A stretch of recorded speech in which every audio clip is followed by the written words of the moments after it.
Just One Thing is a podcast with both feet firmly placed in the world of events and the creative industries, presented by me, Mel Noakes. And me, Max Fellows. It's a podcast from Elevate, where industry trailblazers write a letter to their younger selves. And consider what wise words of advice they would give themselves now, if only they could. Our discussion is all based on this letter. Be prepared for refreshingly honest conversations and words of wisdom. Our guest on this episode is Charlotte Saynor, Head of Global Events and Experiences at Google DeepMind, Google's pioneering artificial intelligence research lab. Charlotte's career has included senior positions at some of the world's biggest media and technology companies, starting at Disney and then Apple, heading up their European events team before joining FremantleMedia, where she set up the global events team responsible for high-profile events for some of the world's biggest TV shows. She went on to start her own consultancy, working with well-known brands like NBC Universal, Royce Motor Cars and Caterpillar. Charlotte refers to her career as squiggly. We think it's pretty bloody epic. Her success is a testament to her passion for events and her ability to adapt and thrive in a rapidly evolving industry. We're delighted she's joined us today. Welcome to the podcast, Charlotte. Thank you. Excited to be here. So for those that won't know you, Charlotte, do you want to just give a little bit of a background to you and introduce what you do?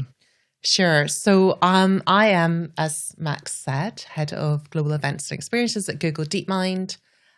We are an AI research lab.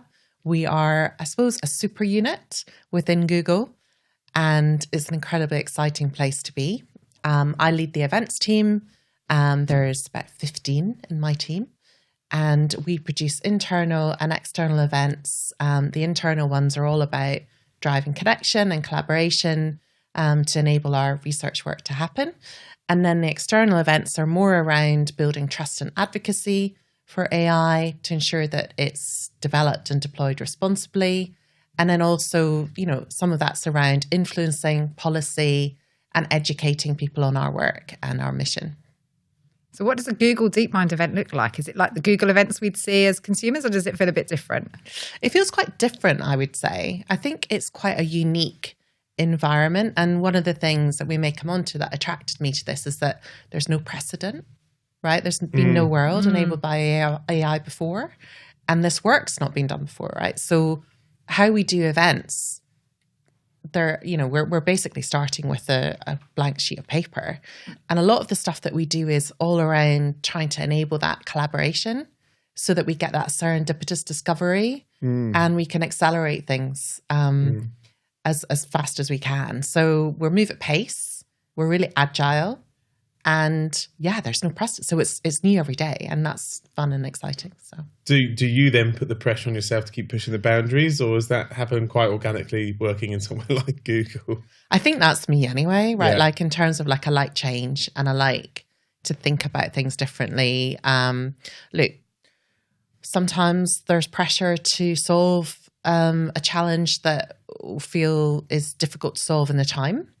But look, we always do it. That's events people. That's events, yeah. Yeah, exactly. Like we do it and we always pull it off, and then we make a rod for our own back because we have to do it again. So, yeah, and that's the minimum standards now going Yeah, forward. Right? exactly. Here we go, elevate. Exactly. So as those that have listened to the podcast before know that this is based on a letter to your younger self, what the listeners won't necessarily know is that you're the first to have used Gemini AI tool, an amazing one at that, to help craft or structure originally it before then going in and making amendments to it and things like that, which is brilliant. How did you find the process of doing that? And equally, was it as self-reflective perhaps, or because you had a bit of structure to it, did you find that actually it made the whole thing that much easier? No, I felt like I had to, right? Like it would be strange to say this is the role that I do and who I work for, and then not to, and use our tools to enable it. So it was a great exercise because it is an aid, right? And I think that's part of the fear, it's going to take over it. Look, I understand that. But basically what it did for me was it got me started like really quickly. So it was able to give me a little bit of a prompt and some structure. And then from that, I was able to think, well, how much of that does that reflect my journey and my story? Is this a structure that I feel comfortable with?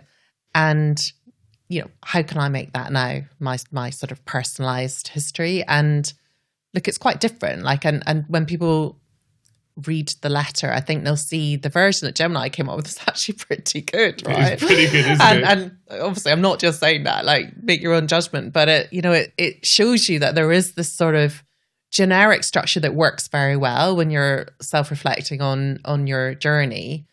But then when you start to personalize it, you'll see that, I've changed, 98% of it. But that's that sort of prompt to get me going, speeded up the process. So I didn't sit there staring at the screen going, why did I agree to do this? Like, I mean, I did think about that later, but. Well, yeah. two parts, one of which, when we were talking before the podcast, is effectively, if you were to sit there and look at it, it would probably be applicable and relevant to 99% of the world in terms of some of the points that it pulled up, didn't it? It was amazing.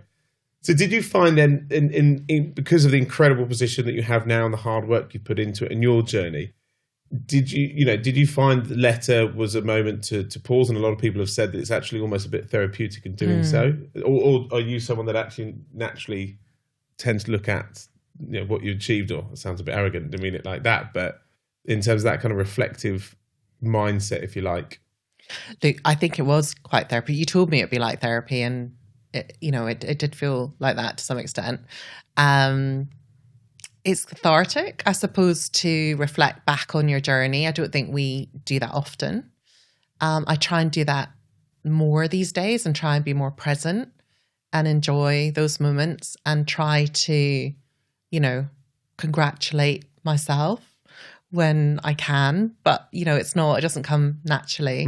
I think the big thing for me about doing that and doing this today is that my career's all been around creating environments and the stage for others. So, it's setting people up to be able to communicate their message and tell their story and supporting them to, be the best version of themselves or tell the best version of their brand story or et cetera, et cetera. And I love that. And that's why I do what I do. I love the show and I like being part of the show. But I don't want to, and I don't choose to be the star, like the artist on stage. I mean, I'd quite like to be a backing singer sometimes, but I don't, I don't choose to, and I don't want to be that person really. So this is unnatural for me, like to put myself in a position where I am talking about myself and like you're here, like asking me the questions. So in that sense, it's been quite an interesting process to put myself in the shoes of others, I suppose. But yeah. So your letter starts at 21, magical 21, back in the early 90s. It sounded like there was an awful lot going on at 21. So give us a bit of a sense of what that was like for you and some of the decisions you took there, which were really brave considering everything going on for you. Yeah, I mean, it's quite I suppose when you asked me to do this, you probably didn't know at 21, it was probably like the most significant time of my life, right? So as I say in the letter, I lost my father at 21. I was in my final year at university. So, you're going through loads of change. Everyone's in that very carefree, exciting, like, young, positive state of life. And my life was sort of, my rug was pulled from under me. And so I suppose when you look back on that and then you think about where you are, would you have had the same life if that hadn't happened? I don't know. I think I would have probably had quite a similar journey, but I think it's, something that I do think back on is how's that influenced the way that I've lived my life or the decisions that I've made or who I am. And so this process has been quite interesting to think back. And I think, part of the challenge there was, I had my finals to sit, right? It was Easter when he died. And then I had to sit my finals in the May, June. And so it was like, well, do I keep going? Right. Or do I stop? And I just didn't want to be left behind.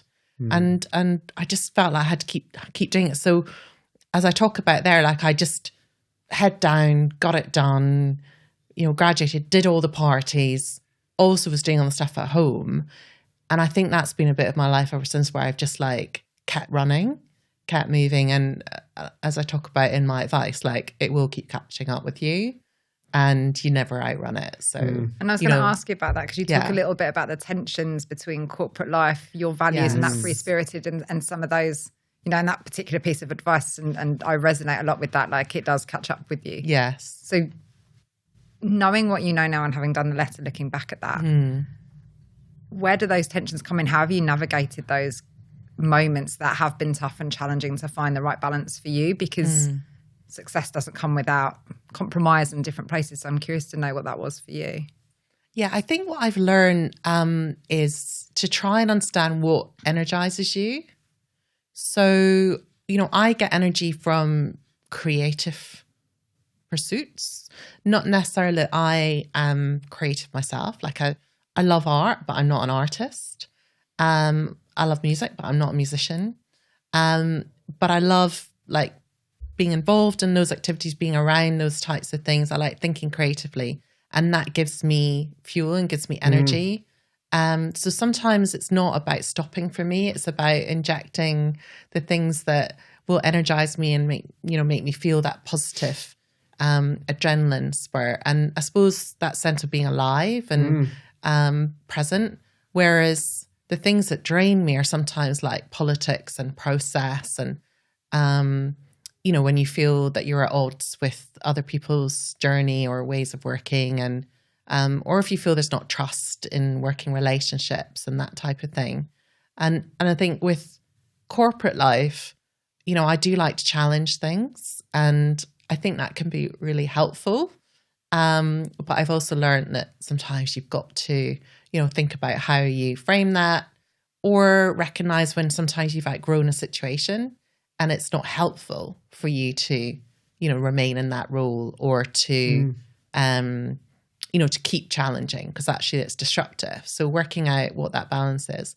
But the thing I never quite get right, and I think I'm starting to, is rest. Like, you know, taking that time. And actually, someone recently said to me, you've got to stop doing that waiting. When this event is done, I'll do this. When this is done, I'll do this. And now I'm trying to rest as I go. So, you know, and age, you don't bounce back the same. Like we used to be able to do those events till 3 a.m, go out afterwards, you know, like work the next day. Max still can. Bloody what I'd say now Max is thinks just, he can.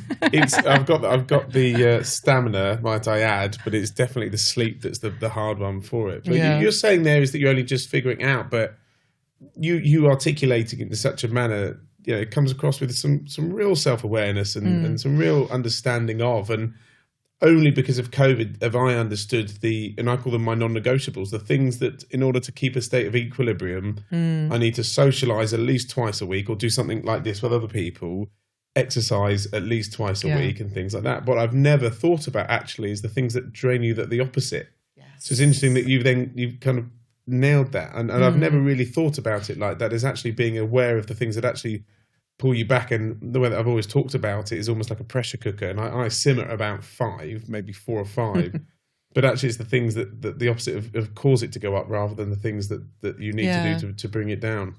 Where did you find that you mentioning only now with some of the rest aspects, but the self-awareness, that's, you know, the things that you need or to give you the energy and stuff, when did that come into play for you? I think the benefit of age, like, gives you wisdom. You know, like every year goes by and you get more self-reflective and think about what works. I think one of the things that's been interesting is, obviously I had my own business before, and then I joined Google DeepMind, and I suppose the challenge and the honor of this role has been back managing people in a corporate environment. So I've had to, you know, think about the processes of being a leader again. And I've had to think about mentorship and coaching. And through that, I've had to be self-reflective in order to be able to coach and guide and mentor. And so people often will, when you're in that position, say, what works for you? Or have you got any advice for me? And I thought, well, actually, I need to have some. So I need to go through that process of really thinking about what works. And so yes, the course of the last few years, I've gone through like, well, actually, things that work for me, processes that work for me, can I share those, and will those help or resonate with other people? And through that, the discovery or self-realization has been, it's this fuel time thing of what goes in, what's draining out, what goes in, like, and how do I sort of manage that a bit better? Because otherwise, I think all events people live their life on the precipice of burnout, right? Yeah, on that teetering edge. And do you, when you're talking about the team now, and a team of 15, do you class yourself as a manager or a leader? I'd say a leader now. I mean, and that's the, I think that was probably one of the interview questions in my 12 interviews.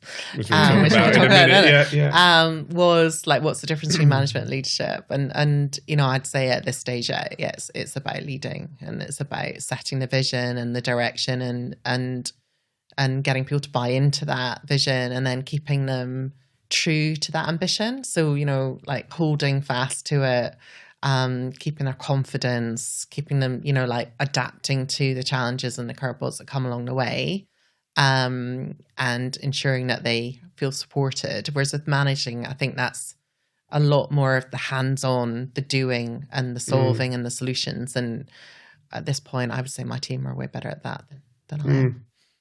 Almost a bit of that mentoring role then. Some of the characteristics you just mentioned there is obviously a lot of what we talk and see when we've gone to do training with mentors is that kind of role. So very similar. So some of the big roles that have led you to this point then, kind of going back a little bit then after university, what was the kind of the journey then from that? So you came out of uni with a degree in history, that classic events qualification. Where did that kind of then take you, and what did that look like, and how did you get into it? So I did social and economic history and modern history.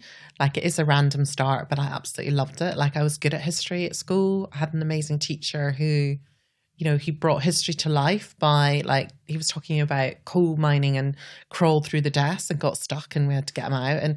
But it just, that storytelling, the show of it, the stories about people, like, it totally captured my imagination. And I'm really fascinated by people, and I always have been. And so I've referred to that often through my career. I don't think it's in any way irrelevant. Like, it's stuck under the table. Yeah. I've been stuck under tables many times, crawling on, trying to, find the power sockets, as we all do in events. But I think that, like, social history, patterns, cycles, like, even now we talk about AI as being the next revolution, studying the Industrial Revolution, like, there's patterns through history. So I find that very useful to call on and to pull on in many sort of work challenges. But yeah, it's not the natural course that you would expect to take. So when I suppose when I was in my final years, I think everyone else wanted to do, they're all talking about finance and teaching and law and various other things. And I didn't resonate with that. And I think I always felt like marketing was something that might be my bag. And, and it was the time of the big brands, and Coca-Cola ads. And I did my dissertation on marketing the American dream, which was the rise of consumerism in 1920s America. If you want to read it, I'm sure I've still got it in the attic. And that ignited that whole, like, interest and passion around, like, marketing and influencing buying decisions and popular culture and all of that. So I thought that would probably be what I wanted to do. But, it was tough when I graduated. It was recession. We've had many since. And PR was my route in. So I actually wrote letters to agencies and put them through the door looking for a job. And a lady, Jill Ross, if you watch this, I don't know where you are now, but thank you, took a chance on me. And I went in and worked for free for, I think, a week. And then at the end of that week, she said, please will you stay and I'll pay you. So she gave me a start. There was only 4 people in our agency, and I was there for a year and I learned loads. I shared an office with her. And, she was really inspiring, and I was working on lots of different PR accounts, and it was just a great start. And she was very supportive. Obviously, the situation at home had been challenging. I was in Edinburgh supporting my mum through, all of the complications that come with when you lose a family member. But I said to her at the end, like, I want to go to London. I always want to go to London. It's time for me to to do that. And she was like, well, I wish you the best and let's do it. So, and then I applied for a role in a PR agency in London and came down, ended up working on Euro 96, and which feels like so long ago. Knew nothing about football and was, working with Snickers sponsorship and doing photographs with the England team and Gareth Southgate actually, and many others, and working on food accounts and alcohol accounts. And again, it was actually just a great, thrown in the deep end, learning fast.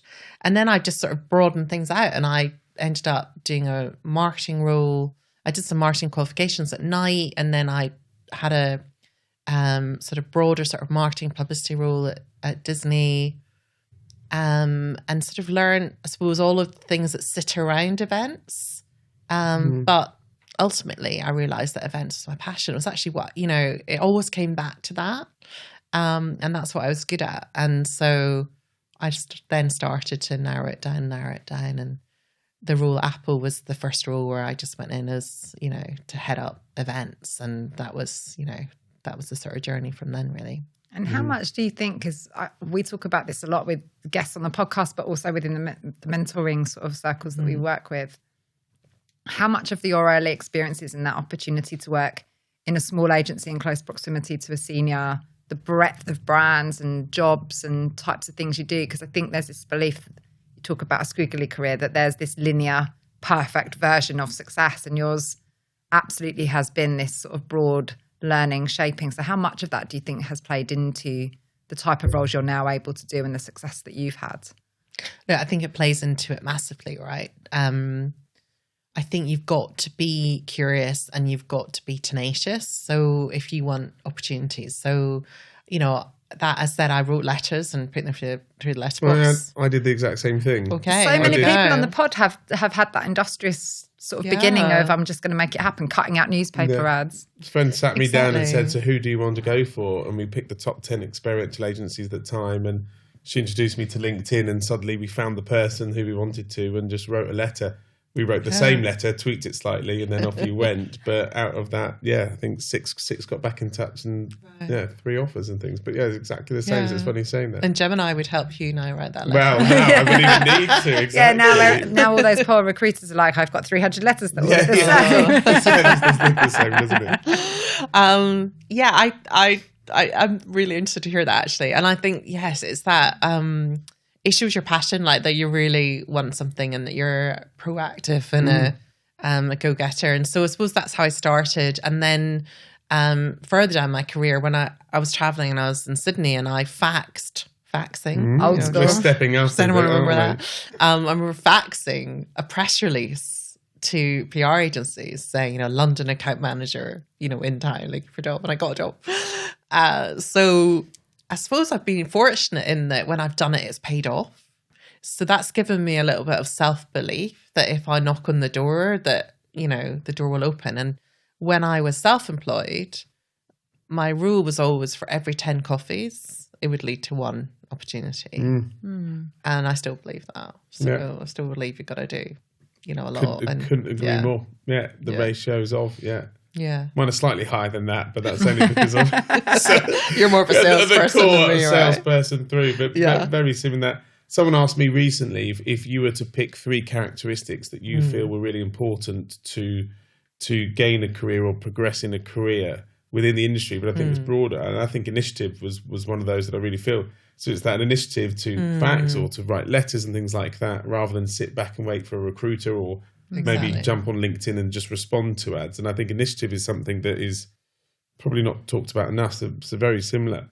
So have you found, what same question then back to you, what are the kind of characteristics or the things that you found have held you in good stead as you've gone from, these mega brands, head of events, Apple and things like that, Fremantle, which I think actually where we first met was Fremantle, is what are the kind of the consistencies or what are the characteristics that you have seen or that you feel kind of helped on that way, or if you were to look back and saw someone else do it, that you would say, advice wise? I say the same word often, it's like curiosity, like just being really curious about the people that, your stakeholders basically, and what makes them tick. Being curious about the product, the or the messaging or the purpose. And that curiosity will unlock, many opportunities. And so I've always found that that's helped me. I think there has to be an element of hard work. It's not, we talk about balance, and we should have balance.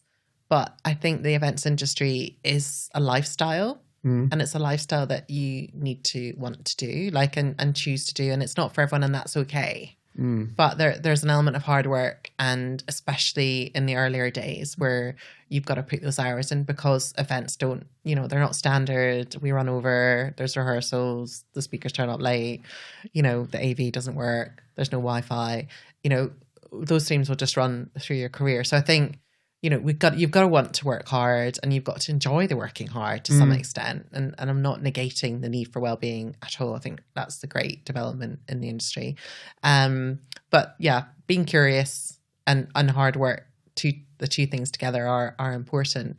And then I think initiative's everything. And when you asked me off camera earlier about, my view on going to uni and degrees, and look, I think whatever journey people want to go on, I think it's important. If you want to go to university or college and study something, and you've got a passion and you think that that's something that you're going to enjoy and benefit from, do it. Couldn't agree more. And where we've spoken about neurodivergence and different skill sets and things, I think the events industry is one of those few with the means of kind of artistic creativity, whether that is lighting design, whether that is creative traditional 3D, whether that's being creative with spreadsheets and, from an accountancy perspective, is that actually individuals have these core talents, and actually the way that they work is brilliant. So yeah, so it's exactly why, thank you for the plug with the new Gem piece, is exactly why that's been launched, to give fair and equal and open opportunities to everyone, really, because I think it deserves it. And our industry is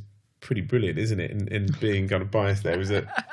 We're all right. Come in and have a look. Yeah, exactly. Yeah. So with that, which of the roles that you've had have you kind of learnt the most in? Or I asked you a question earlier as to kind of which of the challenge have you kind of cherished the most in that kind of career up into where you are now? I think the most recent, this role has been interesting because I've had to transition from being self-employed back into corporate life, and I did not expect to be here, right? So it's as much a surprise to me as it is probably to everyone else. And, I left corporate life to be my own boss. I was ready for that, and it was the time, and it was also something I'd wanted to do. And I very much enjoyed it, and, had some great clients and worked on some incredible projects. There was always that point along the way where I felt like I'm not sure that running a business is entirely my forte. My father had one. I grew up with that, the highs and lows. I think I felt like that was something that I'd like to explore. But I think, some of what I love is just the sort of being in the cool face of the experience and the live moments. And you start to get distance from that and caught up in trying to be the accountant and worry about cash flow and trying to chase the business. And I'm good at influence, but I'm not a salesperson, right? So I didn't love that part of it. And I was always looking for maybe the right partner or the right, collective that would help me make that next push on with the business. And when the pandemic hit, it was definitely a time to go, this is tough, right? I was in Dubai. I just delivered a huge event. And then the next day, the next 18 months work was all cancelled. Phone call after phone call after phone call. So I was just on the beach, pressing the button for more booze. Another bottle of wine is going to be needed over here. And so, there was that sort of point of, right, okay, so this is the reality. There's no business coming. And what does that mean? And I think I did pivot. Sorry about that word. Right. It's quite triggering for everyone. One. It's triggering, right? Yeah. One use. I still see Ross from Friends with the sofa on the stairs. I know. Exactly. I've gone back to that.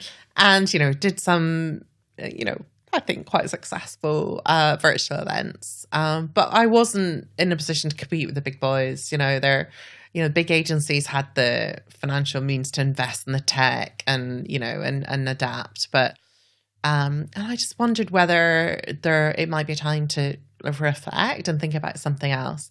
And just by chance, I thought, I wonder if I should get a job. What would that be doing? Would anyone want me?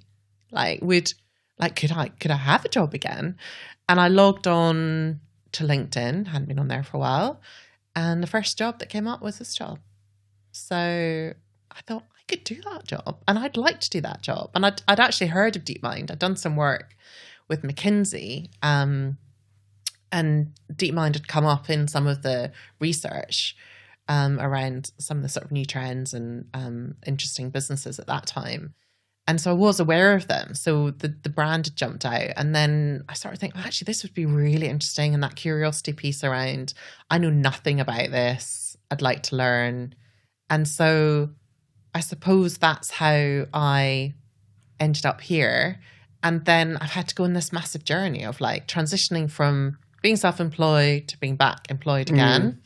I definitely went on a journey with it of, oh my God, am I going to feel trapped? Being in this corporate world again. And there was definitely moments, but I'm very fortunate that my line manager is just like, well, you can do it that way. Like, I don't mind. Like, I hired you to do it this way. Like, it's fine. Like, just like, you're here for a reason. And so giving myself the sort of freedom to try and be myself and bring my whole self to work. And that works some days better than others. There's moments where I think I say in the letter, where I feel friction with corporate life and with my individuality. And I think it's quite a healthy friction. I've now learned to embrace that. So it's been a good self-reflection journey. And then finally, I'd say that, when I'd last been in corporate life, which was quite some time before, managing people was really different.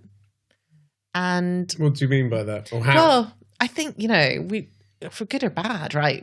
There was a lot less of that sort of self-care and like focus on well-being and support and D&I like initiatives. And so it's great right now to be in a situation where all of that stuff has been surfaced, but thinking about that coming back into that world of, there's a lot of new language, isn't there? So I've had, I've had to embrace that, and I've enjoyed that, but I've had to be curious and ask the questions to make sure that I'm understanding the nuance. And so that has been a really interesting experience of just reconnecting with how to be a leader and a manager and how to be an ally, all of things which, are constantly evolving. And I've really embraced that, and hopefully I get it right some of the time, and some of the time I don't. But in those situations, I'm able to say, can you explain to me the nuance there and your perspective? And so I hope that that's been beneficial for the team to see me go on that journey as well. So, yeah. You mentioned something there in your talk that sort of stuck out to me, which was when you saw the job ad, you went two ways. You said, I can do that and I want to do that and I can learn a lot here. And I think there's something really interesting that people assume as you get more senior and you've had more experience that you know everything and you've done everything. So what's it like to have that confidence of, I can do this, but also I need to learn, and then face into 12 interviews?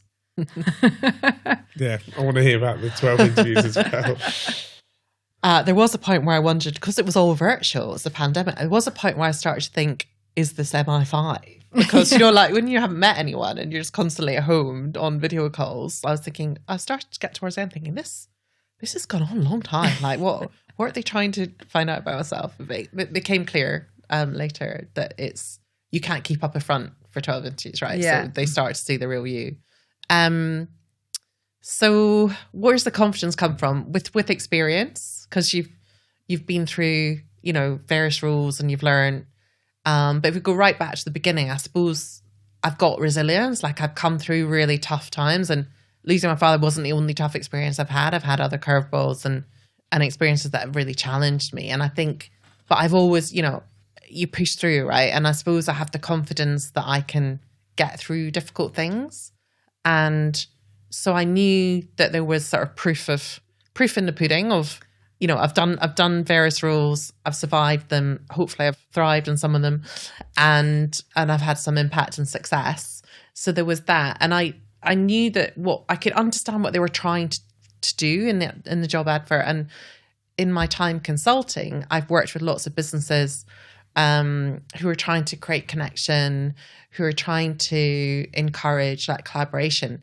But the big thing that attracted me was that it's a mission-driven organization with a really strong purpose. And that was exciting. And I thought, look, I can definitely get on board with that. But what was, I suppose, the whole learning curve is I know nothing about artificial intelligence. I know a bit more now.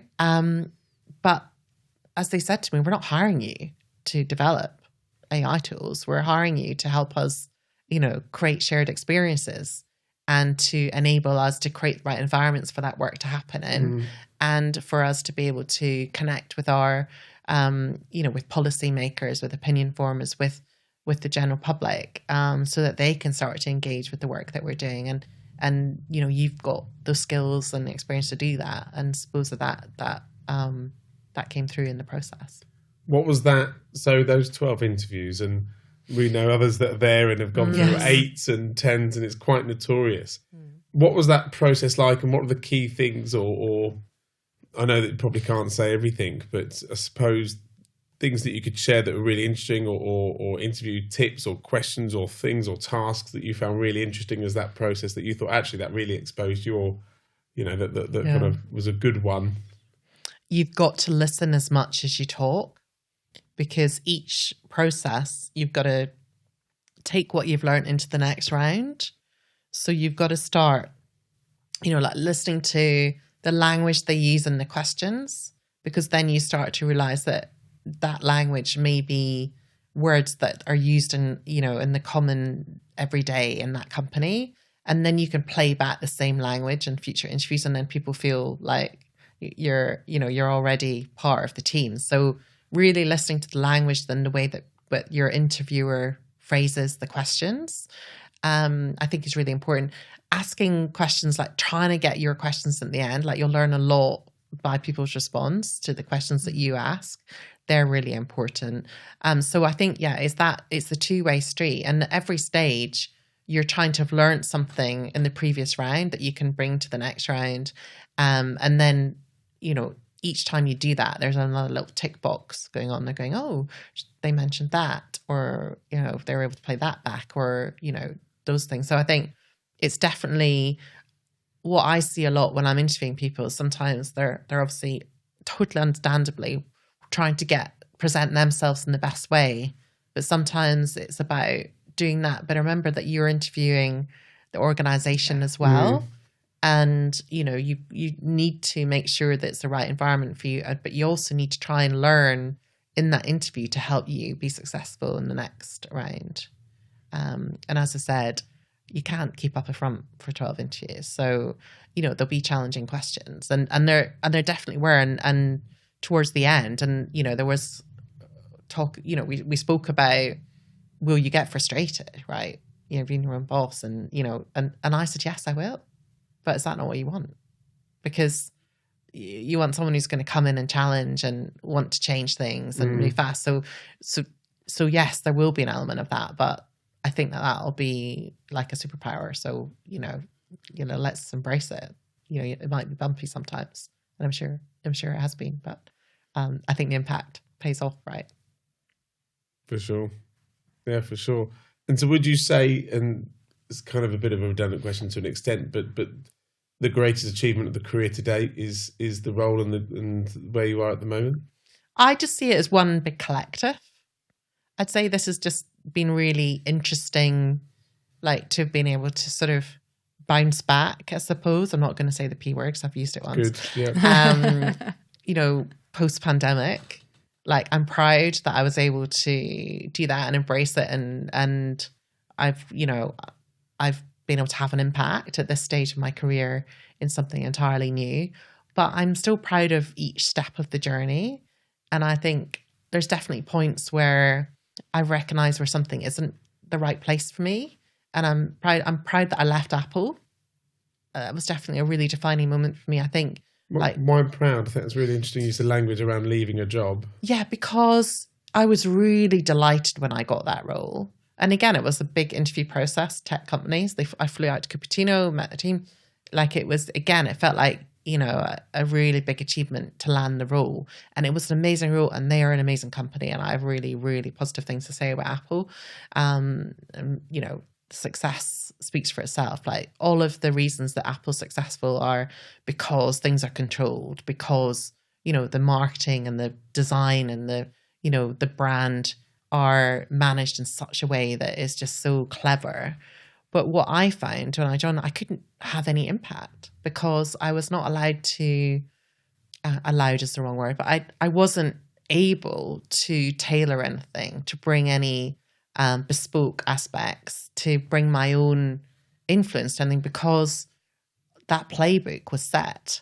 And that playbook was set by the teams in the US. And it was a playbook that was working, right? So I was going to events and I was just pressing the button with the agency, and it was the blueprint. And I was just sort of sat there backstage while they delivered stuff. And not to say that I'm not proud of, launching a Nano and having to cue Steve Jobs in, on live satellite feed. That's definitely the most stressful day of my life. But I didn't feel like I was bringing anything of me to it. And so I think the role at Fremantle, was surfacing, and it was a global role, and Apple's European role, so that was appealing.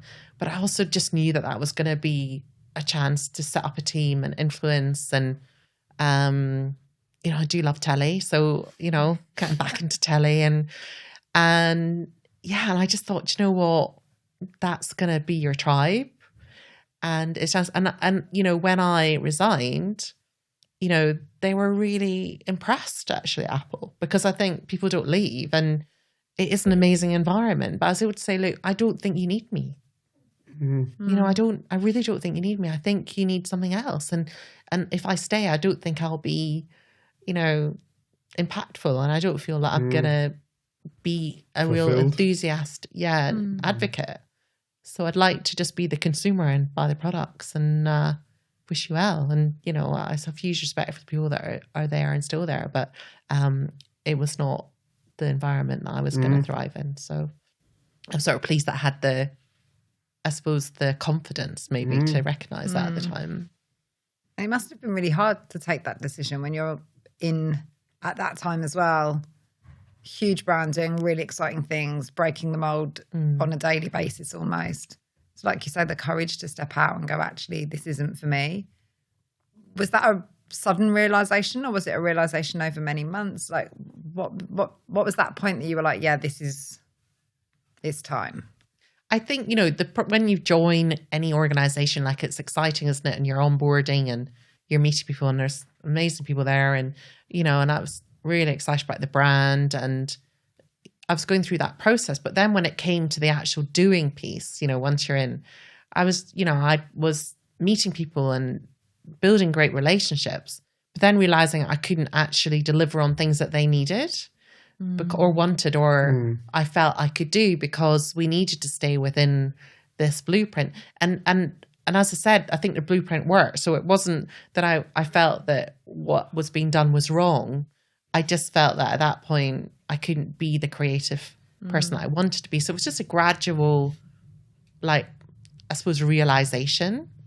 And then when I started to sort of, other opportunities were surfacing around me, I started to sort of look and listen and have the conversation. And when you start being willing to have the conversation, you think, oh, well, there's a little chink of light there. And why am I taking the call?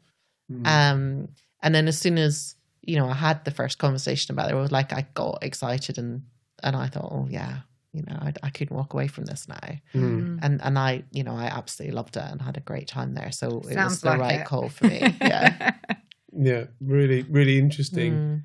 And then with, I suppose, the roles that you've had to date and things like that, what would be the thing that what would be the advice you give? And I suppose reversing that round, and obviously from a mentoring perspective and things, is there someone that's been giving you advice to help you steer your career, or has it been one of more self-discovery? I would say it's self-discovery. I don't think I've ever had a formal mentor. I think it's a great thing. I wish in some ways that I had. I do a lot of mentoring myself now. So, and I see the impact that it can have. I think I've had advice from line managers along the way, little nuggets that have been helpful. I've observed other people and seen what they do well.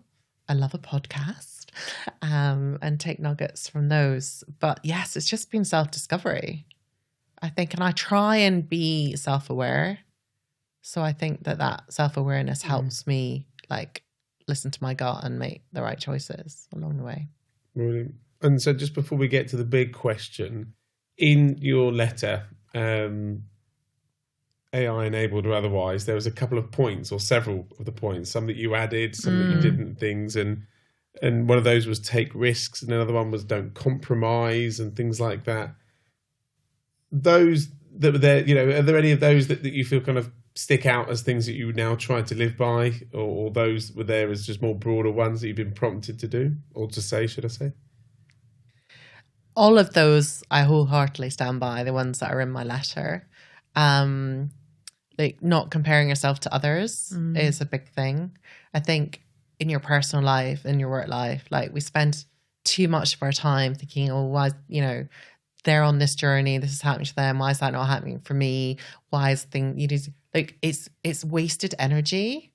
We're all on different journeys and we've all got different paths, and you've just got to run along your path and look around each corner and be excited what comes along. And I think that you look at people and you think, oh, they've had it easy. Everyone's got a different battle. And I don't think when you're younger, you realize that. And as you get older, the wisdom of, you talk to friends and colleagues and you realize that everyone's facing different anxieties or obstacles or challenges. And so that's definitely, we waste too much time on that too early, I think. And as you get older, you stop doing that. And that's a real freedom, I think, of age. And I mention curiosity all the time. If you're curious, there's wonder and there's opportunity out there. And then I think look up the stars was another one. That was one of the ones I loved and wanted to ask about. I wanted to delve into it a bit just to kind of get the kind of understanding and grounding behind that one. I think the thing about it's hard to say this in Scottish accent, look at the stars, the double O's. Very good. And actually the stook at the Lars thing is, I may have had a couple of glasses of wine, walking home at night, and especially in Scotland, sometimes in summer you get these huge skies. And I just remember walking along and just being really present for a moment and looking up and thinking, oh, look at all the stars, But it came out as stook at the Lars. And that's been a bit of a catchphrase. Hopefully that'll be my epitaph, stook at the Lars. Or on a bench somewhere. I'd quite like that, on a bench. And I suppose what I'm trying to say with that is sometimes you've got to stop and just think, take in the sort of vastness of everything around you. And life is beautiful. And we're very much on this treadmill of the next thing. And we don't always stop and be present. And what I think the power of events is that often it does make people stop and be present. And you're all in a shared moment, a shared experience. And hopefully people put their phones away for a minute and people experience something collectively and together. And that sense of being present and grounded is something that I just think is really powerful. And so I do try and do that thing where I just stop and look up and look at the stars and think. Look at the Lars. Or stick at the Lars. Stick at the Lars. Yeah. And then we come to the big one, which is the question we ask everyone at the end of the podcast, which is, with so much advice and so many nuggets that you've already given us already, I feel greedy asking for more, but what's that one piece of advice that's so good or so bad you would have to share it? So I think I'm not going to quote it all entirety because I'll probably get it wrong, but the Mark Twain quote about sail away from the safe harbors and explore, dream, discover, I truly believe in that. It's, you've got to step out of your comfort zone. That's where the magic happens. If you stay in the comfort zone, in the safe lane, in the slow lane, you're not gonna experience life in all its glory. So you've got to be brave sometimes and you take a deep breath and step out there, because the payoff is immense if you do. Couldn't agree more. And we found out that Charlotte is also a sailor as well. So there we go. But thank you. I mean, that there is, to Mel's point, so many lovely bits there and anecdotes and wisdom and things like that. So thank you so much for joining us today and sharing, being open as well. It's been a really, really lovely, informative conversation. Thank you. Thank I've you enjoyed so it. much.